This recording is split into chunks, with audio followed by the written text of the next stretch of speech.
My younger brother got prescribed a bottle of codeine phosphate solution after he got his tonsils taken out, but my mother didn't give him any because she assumed he was too young to take it, being 6 at the time. I assumed, in my limited knowledge of painkillers at the time, that however much was contained in the large bottle, it must have been very diluted as it was for children. I started taking 1 to 2 15-milliliter tablespoons in the morning before going to college, the prescribed dose being 5 milliliters 4 times a day. I had no awareness of how many milligrams I was taking. I found that it made me feel less cold in that particularly chilly December. Everything in college bothered me less, and I became less coordinated, in a fun way, similarly to the effects of alcohol, but more pleasant with less sickness. I did this every other morning for around 2 weeks, by which point I'd had half the bottle. I since calculated that I had relatively safe 100 milligram doses every morning. It came around the time of asking for Christmas presents, and I asked my mother for the rest of the codeine bottle, which my brother didn't need, nor her, along with some money for some other drugs I was more acquainted with. Until this point, codeine to me had been a totally harmless and solely pleasant drug. I guess I didn't put much time into research on this one, which isn't like me. It was a prescription for a 6-year-old after all. The next day in college, I had to watch a very close friend of mine cry after talking on the phone to her boyfriend, who had very much upset her after a long line of turbulence in their relationship, and I could do nothing about it and just had to let her go home still in a bad mood. I know this is besides the point, but I feel I should give some background to the mood I was in that day. When I got home, I decided to take half of the remaining codeine, a quarter of the prescribed bottle, still unaware of how much actual codeine that amount contained. I knew it would be a rather large dose either way, and I hadn't eaten or drank that day, but in my saddened mood, and with my own life not going so great at that point anyway, I simply took my quarter, drinking it out of a glass this time, not bothering with measurements. An hour or so after I drank the quarter, I noticed no effects had kicked in at all. This was surprising to me, as the spoonfuls I had on all those previous days in college had kicked in within an hour at most, usually less than that. I decided in another stroke of carelessness to drink the rest of the bottle, putting my amount up to half of the bottle. Another hour passed, and I felt the effects kick in quite strongly, a bit too strongly for my liking. I measured my heart rate, and it was racing. Strange, since opioids are meant to decrease heart rate. I felt my breathing becoming heavier and heavier, and noticed that I couldn't feel my body any longer, and my breathing was getting frightfully dense. Nobody was in the house with me. My mother would come back within an hour at least, and until then, I knew I would have to handle this on my own. I stumbled up from my chair, noticing that lack of coordination from before quite drastically accentuated, and felt like a ghost, drifting slowly through my corridor to get the empty bottle I previously threw away. When I got back to my computer and sat down with the bottle in my hand, I noticed something a bit strange. Only an hour had gone by since I took the first quarter, not 2 as I'd thought. Time slowed down on the first go, and it felt as if an hour had passed, whilst in reality, most likely 30 minutes or so had. This was only a fleeting realization at this point, as my mind was in quite a rush panic at the thought that I may die at any time within the next hour. I read the bottle. It had the milliliter-milligram ratio on it. I think it said something like every 5 milliliters contains 35 milligrams of codeine. I don't remember the exact figures, but instantly I could tell that I took a lot more than I intended to. I worked out on a calculator that I had, in fact, taken approximately 750 milligrams of codeine in 1 hour on an empty stomach and with a very low tolerance. It was at this point that the most overpowering wave of adrenaline surged through my body, and I felt as if I was overtaken by an animal needing to survive. The experience was not, as some others have described codeine overdoses, a calm realization in one's mind that they may soon die. It was very much a panic, stronger than any panic I had ever felt before. My body handles most drugs very well. I've taken a bunch and have never thrown up or had any negative physical reactions, and my body weight isn't particularly low. However, at this point, I felt that the drug was quite quickly killing me. I considered walking quickly to the hospital 10 minutes away from my house, but realized this was pointless, as if I decided to take that 10-minute walk, I probably wouldn't survive it and would end up passed out or dead on the street halfway to the hospital.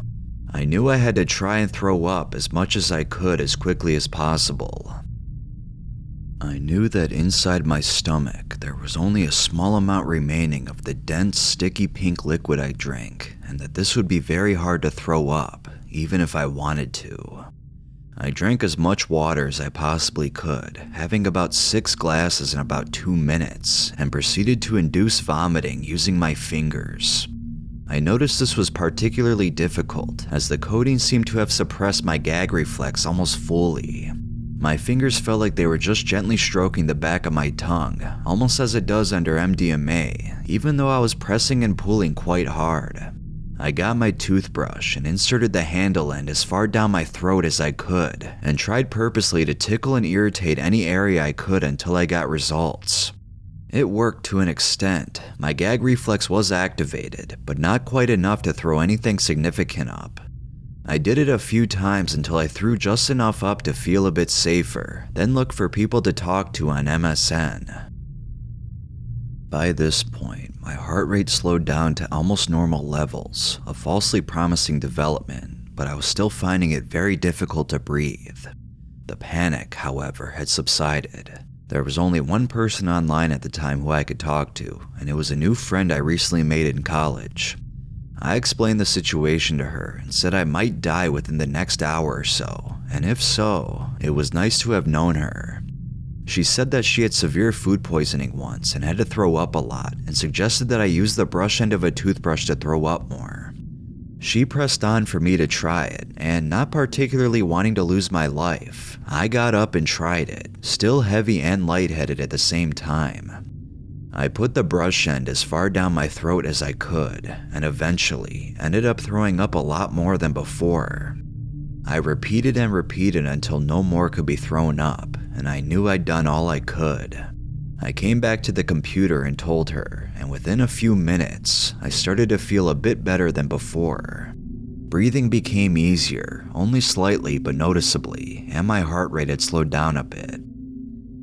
At this point, I noticed my heart was beating at less than 1 beat per second, and that this may have been a point of concern, but I felt content with having thrown up quite a fair amount of the remaining codeine. I no longer felt like I was dying. My mother got home and I told her about it, and she gave me all kinds of talk about how stupid I was, and I told her that this really wasn't the time to argue with me, and that she could do it tomorrow. I thanked my friend for the help and said I'd talk to her later that night. I had a smoke and noticed every drag made me feel like I would faint, so I stopped and laid down on my bed and closed my eyes. At this point, any danger and all that could be done about it was pretty much unavoidable, so I spent 3 hours laying with my eyes closed, enjoying the rest of my experience as much as I could. I noticed 2 quite amazing things during these 3 hours. My heartbeat had slowed down at one point to 1 beat per 3 seconds, 0.33 beats per second. I didn't panic though, as I was quite well rested and not engaging in any physical activity of any sort. I just decided to keep track of it until it subsided, and my mother checked in on me every half hour to make sure I was alive.